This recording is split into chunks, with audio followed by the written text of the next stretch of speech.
അൽഹംദുലില്ലാഹി റബ്ബിൽ ആലമീൻ വസ്സലാത്തു വസ്സലാമു അലാ സയ്യിദിൽ മുർസലീൻ വഅലാ ആലിഹി വസ്വഹ്ബിഹി അജ്മഈൻ അമ്മാ ബഅദ്. ബഹുമാനികളായ റൗദത്തുൽ ഖുർആൻ പഠിതാക്കൾ, സഹോദരിമാർ, അല്ലാഹു ജല്ല ജലാലുഹു ജീവിക്കുന്ന കാലമത്രയും സന്തോഷത്തോടെ, സ്നേഹത്തോടെ, ആരോഗ്യത്തോടെ, ഐശ്വര്യത്തോടെ ജീവിച്ച് ഈമാൻ സലാമത്തായി മരിക്കുന്ന മുഅ്മിനീങ്ങളിൽ അല്ലാഹു നമ്മയെല്ലാം ഉൾപ്പെടുത്തുമാറാകട്ടെ. ദുനിയാവിലും ആഖിറത്തിലും വിജയിക്കുന്നവരിൽ അല്ലാഹു നമ്മയെല്ലാം ഉൾപ്പെടുത്തി നമ്മെ അനുഗ്രഹിക്കുമാറാകട്ടെ. കഴിഞ്ഞ ക്ലാസ്സുകളിൽ, 1-2 ക്ലാസ്സുകളിൽ സൂറത്തുൽ ഫാത്തിഹയിലെ പാരായണവുമായി ബന്ധപ്പെട്ട് സാധാരണക്കാരിൽ സാധാരണ സംഭവിക്കുന്ന ചില തെറ്റുകളും അവയുടെ പരിഹാരങ്ങളും പഠനങ്ങളുമാണ് നമ്മൾ നടത്തിയത്. അല്ലാഹു ഖബൂലാക്കുമാറാകട്ടെ. ഇനി വരുന്ന ക്ലാസ്സുകളിൽ സൂറത്തുൽ ഫാത്തിഹയിലെ ഓരോ ആയത്തുകൾ ലളിതമായ രീതിയിൽ പഠിക്കാനും മനസ്സിലാക്കാനും ഇൻഷാ അല്ലാഹ് നമുക്ക് സാധിക്കും. നമ്മുടെ മദ്ഹബ് അനുസരിച്ച്, ഇമാം ശാഫിഈ റളിയല്ലാഹു അൻഹുവിൻ്റെ മദ്ഹബ് അനുസരിച്ച് ബിസ്മി എന്ന് പറയുന്നത് സൂറത്തുൽ ഫാത്തിഹയിൽപ്പെട്ടതാണ്. ഫാത്തിഹയുടെ ആരംഭ ക്ലാസ്സിൽ തന്നെ ഞാൻ അത് ഓർമ്മപ്പെടുത്തിയിട്ടുണ്ട്. എല്ലാ സൂറത്തുകളുടെയും ആരംഭത്തിൽ നമ്മൾ ബിസ്മി കാണാറുണ്ടെങ്കിലും ആയത്തായി പരിഗണിക്കുന്നത് സൂറത്തുൽ ഫാത്തിഹയിൽ മാത്രമാണ്. മറ്റു എല്ലാ സൂറത്തുകളുടെയും ആരംഭത്തിൽ ബിസ്മി അതിൽ സുന്നത്തുണ്ട്. അത് അവിടെ മാത്രമല്ല, ഖുർആൻ എപ്പോൾ ഓതുകയാണെങ്കിലും സൂറത്തു തൗബ ഒഴികെ എല്ലാ സൂറത്തുകളുടെയും അല്ലെങ്കിൽ ഖുർആൻ പാരായണത്തിൻ്റെയും തുടക്കത്തിൽ ബിസ്മി ചൊല്ലൽ സുന്നത്താണ്. ഇൻഷാ അല്ലാഹ് പറയാം. ബിസ്മിയുടെ ലളിതമായ അർത്ഥം കഴിഞ്ഞ ക്ലാസ്സിൽ നമ്മൾ പറഞ്ഞു. റഹ്മാനും റഹീമുമായ അള്ളാഹുവിൻ്റെ നാമം കൊണ്ട് ഞാൻ ആരംഭിക്കുന്നു. ഒരുപാട് ശ്രേഷ്ഠതകളും പവിത്രതകളുമുള്ള ആയത്താണ് ബിസ്മി എന്ന് പറയുന്നത്.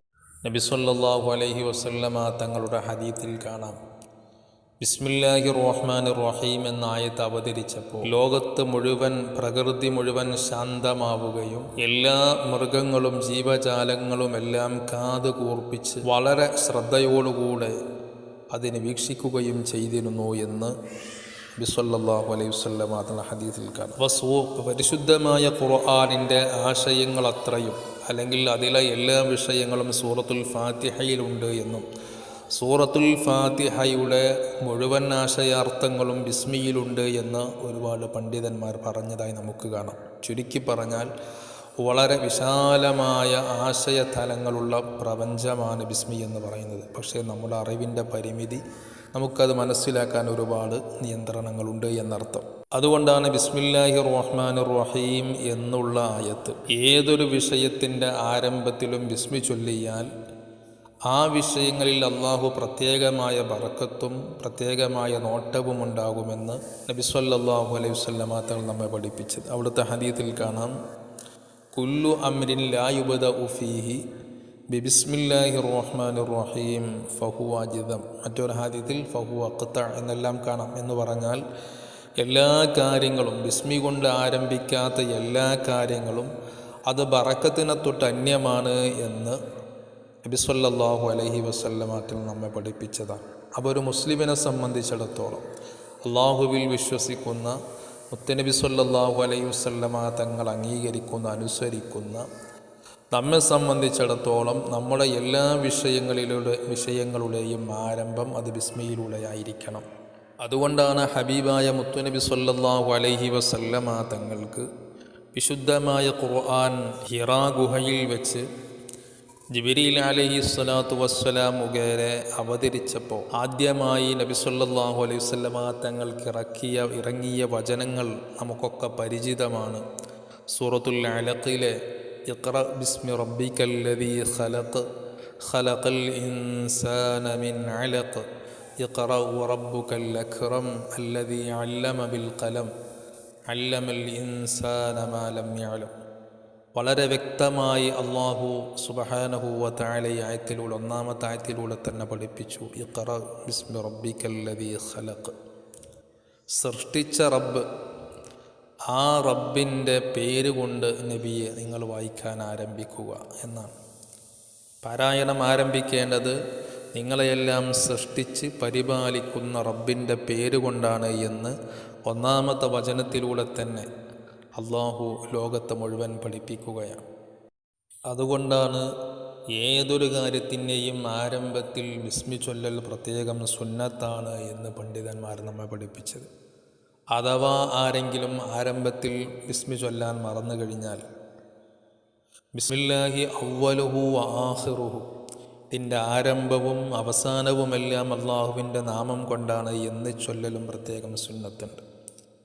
യഥാർത്ഥത്തിൽ ബിസ്മില്ലാഹിർ റഹ്മാനിർ റഹീം എന്ന് പൂർണ്ണമായി ചൊല്ലലാണ് സുന്നത്ത്. ഇനി ഒരാൾ ബിസ്മില്ല എന്ന് ചുരുക്കിയാലും ബിസ്മില്ല എന്ന് മാത്രം ചൊല്ലിയാലും ആ ചൊല്ലിയതിനും ബിസ്മിയുടെ ചെറിയൊരു അംശം പ്രതിഫലം ലഭിക്കുന്നതാണ്. നമ്മൾ ഏതൊരു കാര്യം തുടങ്ങുമ്പോഴും ഭക്ഷണം കഴിക്കുമ്പോൾ ബിസ്മി ചൊല്ലൽ നമ്മൾ സാധാരണ ചെയ്യുന്ന കർമ്മമാണ്, എല്ലാവർക്കും അറിയാവുന്നതുമാണ്.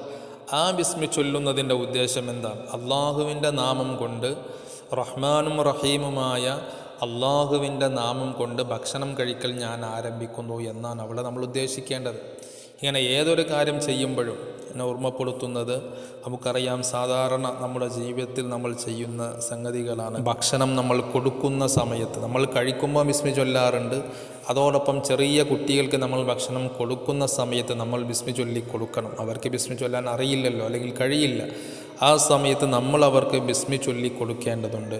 അതുപോലെ തന്നെ സ്ത്രീകൾ മുലയൂട്ടുന്ന സമയത്ത് ബിസ്മി ചൊല്ലേണ്ടതുണ്ട്. ഉറങ്ങാൻ കിടക്കുമ്പോൾ അവിടേക്ക് നമ്മൾ ബിസ്മി ചൊല്ലണം. അവിടെയൊക്കെ പ്രത്യേകമായ ദിക്റുകളുണ്ട്. ആ ദിക്റിൻ്റെയൊക്കെ തുടക്കത്തിലും ബിസ്മികളുണ്ട്. അതുപോലെ തന്നെ ചെറിയ കുട്ടികളെ നമ്മൾ തൊട്ടിലിലേക്ക് വെക്കുന്ന സമയത്ത് ബിസ്മി ചൊല്ലേണ്ടതുണ്ട്. പഠിക്കാൻ ആരംഭിക്കുമ്പോൾ ബിസ്മി ചൊല്ലേണ്ടതുണ്ട്. വസ്ത്രം ധരിക്കുമ്പോഴും അതുപോലെ തന്നെ ഭക്ഷണം വിളമ്പാൻ തുടങ്ങുമ്പോൾ അടുപ്പിലേക്ക് ഭക്ഷണം പാകം ചെയ്യാൻ വേണ്ടി ഒരുങ്ങുമ്പോൾ ഇങ്ങനെ ഏതെല്ലാം കാര്യങ്ങളുണ്ടോ ആ കാര്യങ്ങളിലെല്ലാം ബിസ്മി ചൊല്ലൽ പ്രത്യേകം സുന്നത്തുണ്ട്. നല്ല കാര്യങ്ങൾക്കൊക്കെ ബിസ്മി ചൊല്ലൽ സുന്നത്താണ്.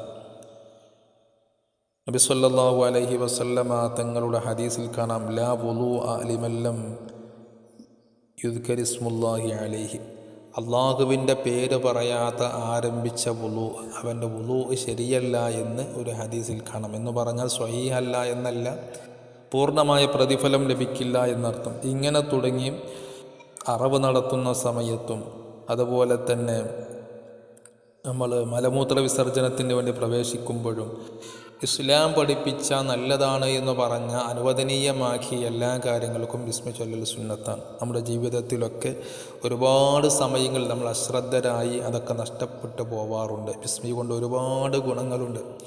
എന്തിനാണ് ഇങ്ങനെ ബിസ്മി ചൊല്ലൽ അള്ളാഹു സുന്നത്താക്കിയതിൻ്റെ അല്ലെങ്കിൽ പഠിപ്പിച്ചതിൻ്റെ പ്രത്യേകമായ ലക്ഷ്യമെന്ന് ചോദിച്ചാൽ, നബി സല്ലല്ലാഹു അലൈഹി വസല്ലം തങ്ങളുടെ ഹദീസിൽ കാണാം, മഹാനാകുന്ന ഇബ്നു മസ്ഊദ് റളിയല്ലാഹു അൻഹു ഉദ്ധരിക്കുന്നതായി, മൻ അറാദ അൻ യുൻജിയഹുല്ലാഹു മിനസ് സബാനിയത്തി 19 ഫൽയഖറ ബിസ്മില്ലാഹിർ റഹ്മാനിർ റഹീം എന്നൊരു ഹദീസ് കാണാം.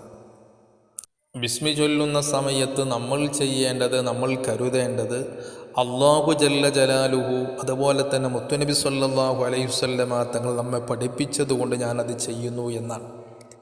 അതേസമയം ഇതിലൂടെയെല്ലാം റഹ്മാനും റഹീമുമായ അള്ളാഹു മുഅ്മിനീങ്ങളോട് അങ്ങേയറ്റം കരുണ ചെയ്യുന്ന, അങ്ങേയറ്റം കരുണ മാത്രം ആഗ്രഹിക്കുന്ന അള്ളാഹു ജല്ല ജലാലുഹു വലിയ ലക്ഷ്യങ്ങളാണ് ഇതിലൂടെയെല്ലാം വെച്ചത്. നേരത്തെ ഞാൻ പറഞ്ഞ ഹദീസിൽ നബി സല്ലല്ലാഹു അലൈഹി വസല്ലമ തങ്ങൾ പഠിപ്പിക്കുന്നത്, സബാനിയത്തിൻ്റെ നരകം കാക്കുന്ന 19 മലക്കുകളുണ്ട്. ആ മലക്കുകളിൽ നിന്ന് രക്ഷ നേടാൻ അല്ലെങ്കിൽ അവരിൽ നിന്ന് കാവൽ തേടാൻ ആരെങ്കിലും ആഗ്രഹിക്കുന്നുവെങ്കിൽ ഫൽയഖറ ബിസ്മില്ലാഹിർ റഹ്മാനിർ റഹീം, ബിസ്മില്ലാഹിർ റഹ്മാനിർ റഹീം എന്നവർ പറയട്ടെ എന്നാണ്. കാരണം ബിസ്മി 19 അക്ഷരങ്ങളാണ്. ആ 19 അക്ഷരങ്ങളും അല്ലെങ്കിൽ ബിസ്മി എന്ന ആയത്ത് സബാനിയത്താകുന്ന സബാനിയത്തിൻ്റെ മലക്കുകളിൽ നിന്ന് കാവലാണ് എന്ന് മുത്തുനബി നമ്മെ പഠിപ്പിച്ചിട്ടുണ്ടെങ്കിൽ, എൻ്റെ പ്രിയപ്പെട്ടവരെ, നമ്മുടെ ജീവിതത്തിൽ ഒരുപാട് തവണകൾ ഇത് ആവർത്തിച്ചു കൊണ്ടിരിക്കുമ്പോൾ അള്ളാഹു അവൻ്റെ കരുണ കൊണ്ട് നരകത്തിൽ നിന്ന് നമ്മെ കാക്കുമെന്നുള്ളതാണ്. അതിനു വേണ്ടിയാണ് ഇത്തരം ഒരുപാട് കാര്യങ്ങൾ, എല്ലാ കാര്യങ്ങളും അള്ളാഹു നമുക്ക് ഇങ്ങനെ ഒരുപാട് ഓഫറുകൾ വെച്ച് തന്നത്. എങ്ങനെയെങ്കിലും ഏതെങ്കിലും തരത്തിൽ ഈ അടിമ നരകത്തിൽ നിന്ന് രക്ഷപ്പെട്ടു പോകട്ടെ എന്ന് കരുതിയിട്ടാണ് നമ്മൾ ആലോചിക്കുക. ലൈലത്തുൽ ഖദർ എന്ന് പറയുന്ന മഹത്തായൊരു രാത്രി നമുക്ക് അള്ളാഹു സംവിധാനിച്ചിട്ടുണ്ട്. ഒരൊറ്റ രാത്രി കൊണ്ട് 1000 മാസം അമൽ ചെയ്ത പ്രതിഫലം അള്ളാഹു നമുക്ക് അവൻ്റെ ഫളിൽ കൊണ്ട് വെറുതെ നൽകുകയാണ്. അതേസമയത്ത് ആയിരക്കണക്കിന് കൊല്ലങ്ങൾ ഇബാദത്തെടുത്ത മുൻകാല സമൂഹം നമ്മുടെ മുന്നിലുണ്ട്. മുത്തുനബി സ്വല്ലല്ലാഹു അലൈഹി വസല്ലമ തങ്ങളോടുള്ള അള്ളാഹുവിൻ്റെ അങ്ങേയറ്റത്തെ സ്നേഹം കാരണത്താൽ, മുത്തുനബിയോടുള്ള അള്ളാഹുവിൻ്റെ അങ്ങേയറ്റത്തെ ആദരവിൻ്റെയും ബഹുമാനത്തിൻ്റെയും കാരണത്താൽ മുത്തുനബിയുടെ ഉമ്മത്തിന് അള്ളാഹു ഒരുപാട് ഓഫറുകൾ നൽകിയിട്ടുണ്ട്. ഇങ്ങനെ ഓരോ വിഷയങ്ങളും നമ്മൾ പരിശോധിക്കുമ്പോൾ, ഇപ്പോൾ അറഫാ ദിവസത്തെ ഒരൊറ്റ ദിവസത്തെ നോമ്പ് കൊണ്ട് അവൻ്റെ കഴിഞ്ഞതും വരാനിരിക്കുന്നതുമായ ഓരോ വർഷങ്ങളിലെ പാപങ്ങൾ പുറത്തു എന്ന് നമ്മളൊക്കെ കേൾക്കുന്നതാണ്. എന്തുകൊണ്ടാണ് ചെറിയ അമലുകൾക്ക് പോലും അള്ളാഹു അത്രയും വലിയ പ്രതിഫലം നൽകിയത്? അത് മുത്തുനബി സ്വല്ലല്ലാഹു അലൈഹി വസല്ലമ തങ്ങളോടുള്ള അള്ളാഹുവിൻ്റെ അങ്ങേയറ്റത്തെ സ്നേഹത്തിൻ്റെ ഭാഗം മാത്രമാണ്.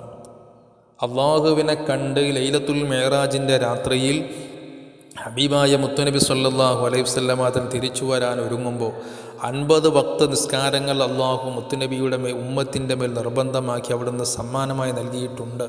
പക്ഷേ മൂസ നബി അലൈഹി സ്വലാത്തു വസ്സലാമിനെ കണ്ട് ഉമ്മത്തിനത് പ്രയാസമാകുമെന്ന് മൂസ നബി പറഞ്ഞപ്പോൾ വീണ്ടും അള്ളാഹുവിലേക്ക് തിരിച്ചു പോയപ്പോൾ അതിൽ നിന്ന് 5 വക്ത് കുറച്ചു. അങ്ങനെ 9 തവണ മുത്തുനബി അള്ളാഹുവിലേക്ക് തിരിച്ചും അങ്ങോട്ടും ഇങ്ങോട്ടും പോയതിൻ്റെ ഫലമായി 50-ൽ നിന്ന് 5 വക്താക്കി അള്ളാഹു ചുരുക്കി നൽകിയിട്ട്, ആ ചുരുക്കിയത് എണ്ണത്തിൽ മാത്രമാണ് എന്ന് പണ്ഡിതന്മാർ നമ്മെ പഠിപ്പിച്ചത് കാണാം. ഈ 5 വക്ത് നിസ്കരിച്ചാൽ തന്നെ നേരത്തെ പറഞ്ഞ 50 വക്ത് നിസ്കരിച്ചതിൻ്റെ പ്രതിഫലമുണ്ട് എന്ന പ്രതിഫലം ഒരിക്കലും അള്ളാഹു കുറച്ചിട്ടില്ല. കുറച്ചത് എണ്ണത്തിൽ മാത്രമാണ്.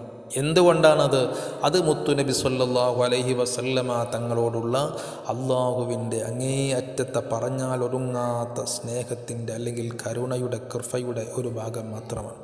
ആ റസൂലുള്ളാഹിയുടെ ഉമ്മത്തായ നമുക്ക് അള്ളാഹുവിൻ്റെ ഭാഗത്തിൽ നിന്ന് ഒരുപാട് ഓഫറുകൾ ഇത്തരത്തിൽ നൽകിയത് ഏതെങ്കിലും തരത്തിൽ നരകത്തിൽ നിന്ന് രക്ഷ നേടി മുക്തി നേടി വലിയ സ്ഥാനം ലഭിക്കണമെന്ന ആഗ്രഹത്തോടെയാണ്. അതുകൊണ്ട് എൻ്റെ പ്രിയപ്പെട്ട സഹോദരിമാർ, ഉമ്മമാർ, അള്ളാഹു നമുക്ക് നൽകിയ അവസരങ്ങളെല്ലാം ഉപയോഗപ്പെടുത്തി നമ്മുടെ ജീവിതത്തെ ചിട്ടപ്പെടുത്താനും നന്നാക്കാനും ശ്രമിക്കണമെന്ന് സാന്ദർഭികമായി ഓർമ്മപ്പെടുത്തുകയാണ്.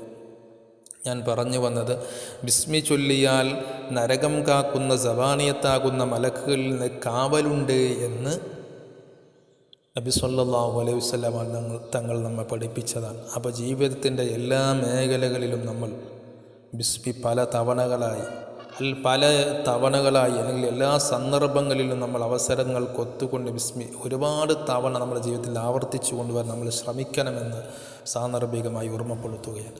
ഓരോ സംഗതികൾ ആരംഭിക്കുമ്പോഴും നമ്മൾ ബിസ്മി ചൊല്ലുമ്പോൾ ആ വിഷയം ഞാൻ അള്ളാഹുവിൻ്റെ പേര് കൊണ്ട് ആരംഭിക്കുന്നു എന്നാണ് നമ്മുടെ മനസ്സിൽ കരുതേണ്ടത്. ഭക്ഷണം കഴിക്കാനിരിക്കുന്ന ഒരാൾ ബിസ്മി ചൊല്ലുമ്പോൾ അള്ളാഹുവിൻ്റെ നാമം കൊണ്ട് ഞാൻ ഭക്ഷണം കഴിക്കാൻ ആരംഭിക്കുന്നു എന്നാണ് അദ്ദേഹം കരുതേണ്ടത്. അതേസമയം വീട്ടിലേക്ക് പ്രവേശിക്കുമ്പോൾ ബിസ്മി ചൊല്ലുന്നുവെങ്കിൽ ഞാൻ അള്ളാഹുവിൻ്റെ നാമം കൊണ്ട് ഞാൻ എൻ്റെ വീട്ടിൽ പ്രവേശിക്കുന്നു എന്ന്. ഉറങ്ങാൻ കിടക്കുമ്പോൾ ബിസ്മി ചൊല്ലുന്നുവെങ്കിൽ ഞാൻ അള്ളാഹുവിൻ്റെ നാമം കൊണ്ട് ഞാൻ ഉറക്കാരംഭിക്കുന്നു എന്ന്. ഇങ്ങനെ ഓരോ സമയത്തും ഏതൊരു കാര്യമാണോ നമ്മൾ ചെയ്യുന്നതെങ്കിൽ ആ കാര്യങ്ങളുടെ ആരംഭം അള്ളാഹുവിൻ്റെ നാമം കൊണ്ടാണ് എന്നാണ് നമ്മൾ കരുതേണ്ടത്. ഇൻഷാ അല്ലാഹ് ഇനിയും ഒരുപാട് കാര്യങ്ങൾ പറയാനുണ്ട്. അടുത്ത ക്ലാസ്സിൽ നമുക്ക് പറയാമെന്ന് ഓർമ്മപ്പെടുത്തുകയാണ്. അള്ളാഹു നമ്മുടെ എല്ലാ കാര്യങ്ങളിലും അവൻ്റെ ബറക്കത്ത് നമുക്ക് നൽകുമാറാകട്ടെ. അവൻ പൊരുത്തപ്പെട്ട രീതിയിൽ വിശുദ്ധമായ ഖുർആനിനെ മനസ്സിലാക്കാനും പഠിക്കാനും അള്ളാഹു നമുക്ക് അവസരങ്ങളും തൗഫീഖും നൽകി അനുഗ്രഹിക്കുമാറാകട്ടെ. ഒരുപാട് ആളുകൾ ഒരുപാട് പ്രയാസങ്ങൾ പറഞ്ഞ് ദുആ ചെയ്യാൻ ഏൽപ്പിച്ചിട്ടുണ്ട്. അള്ളാഹു അവരുടെയൊക്കെ എല്ലാ പ്രയാസങ്ങളും നീക്കിക്കൊടുത്ത് റാഹത്തും സന്തോഷവും നൽകുമാറാകട്ടെ. നമ്മുടെയൊക്കെ പ്രതിസന്ധികളും പ്രശ്നങ്ങളും അള്ളാഹു തീർത്ത് പരിഹരിച്ച് റാഹത്തുള്ളൊരു ജീവിതം ദുനിയാവിലും ആഖിറത്തിലും അള്ളാഹു നമുക്കൊക്കെ നൽകുമാറാകട്ടെ. ബിഹഖി സ്വല്ലല്ലാഹു അലാ മുഹമ്മദ് സ്വല്ലല്ലാഹു അലൈഹി വസല്ലം സ്വല്ലല്ലാഹു അലാ മുഹമ്മദ് സ്വല്ലല്ലാഹു അലൈഹി വസല്ലം. അല്ലാഹുമ്മ സ്വല്ലി അലാ മുഹമ്മദ് യാ റബ്ബി സ്വല്ലി അലൈഹി വസല്ലം.